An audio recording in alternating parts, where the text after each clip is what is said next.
വിശുദ്ധ കുരിശിലാണ് നമ്മുടെ രക്ഷയെന്ന് മാനന്തവാടി രൂപതാധ്യക്ഷൻ മാർ ജോസ് പൊരുന്നേടം. തോണിച്ചാൽ ഇടവകയിൽ സ്ഥാപിതമായ ഹോളി ക്രോസ് സന്യാസ സമൂഹത്തിന്റെ ദ്വിശതാബ്ദിയും സഭാസ്ഥാപകയായ വാഴ്ത്തപ്പെട്ട മരിയ തെരേസ്യ ഷെററിന്റെ 200ാം ജന്മദിന വാർഷികാഘോഷ വേളയിലെ കൃതജ്ഞതാ ബലിയിൽ സന്ദേശം നൽകുകയായിരുന്നു അഭിവന്യ പിതാവ്.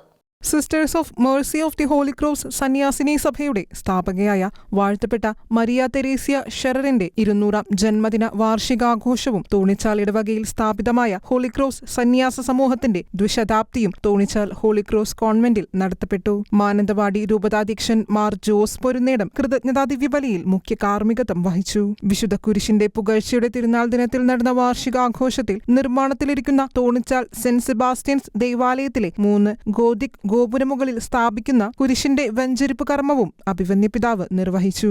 വിശുദ്ധ കുരിശിന്റെ അർത്ഥവും ലക്ഷ്യവും എന്താണെന്ന് വ്യക്തമായി മനസ്സിലാക്കിക്കൊണ്ട് സ്ഥാപിക്കപ്പെട്ട സന്യാസിനി സഭയാണ് ഹോളി ക്രോസ് സന്യാസിനി സമൂഹമെന്ന് അഭിവന്യ പിതാവ് പറഞ്ഞു.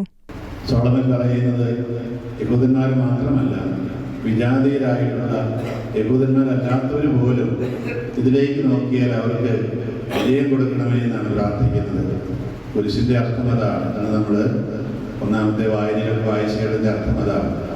ഈ കുരിശിന്റെ അടയാളം തങ്ങളുടെ സമൂഹത്തിന്റെ പേരിൽ പോലും സ്വീകരിച്ചുകൊണ്ട് വന്നിട്ടുള്ള ഒരു സമൂഹമാണ് ഹോളി ക്രോസ് സഹോദരിമാരുടെ സമൂഹം. ചരിത്രമൊക്കെ ഇവിടെ സിസ്റ്റർ വായിച്ചു.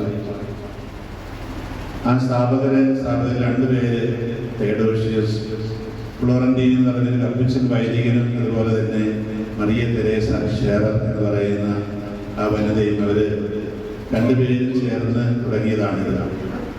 അതുപോലെ തന്നെ ആ സിസ്റ്റർ മരിയ തെരേസ അവരുടെ ആദ്യത്തെ തിരുനാളമൊക്കെയായി അവരുടെ ജനനത്തിൻ്റെ 200ാം വാർഷികമാണ് ഈ വർഷം. അതുകൊണ്ട് ഇവരെ സംബന്ധിച്ചത് വളരെ പ്രധാനപ്പെട്ടതാണ്.